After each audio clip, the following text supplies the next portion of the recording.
حاسك اتغيرت. مين فينا ما اتغيرش؟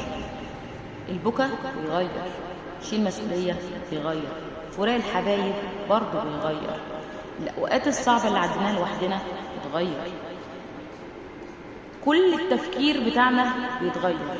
مفيش حد فينا ما اتغيرش، كلنا اتغيرنا. بدأنا نرتب أولوياتنا، بدأنا نعرف نفسنا، نفهم اللي حوالينا، بدأنا نتغير. حتى دعواتنا نفسها بدأت تتغير، أسلوبنا وحياتنا اتغيروا، مقامات الناس عندنا اتغيروا. تغيير لا مفر منه، بس نتمنى إن يكون تغيير للأحسن، تغيير للأصلح، تغيير للأرحم، للأنضج، مش للأسوأ. الكام سنة اللي فاتوا دول كافلين إن هم يغيروا كل حاجة في حياتنا،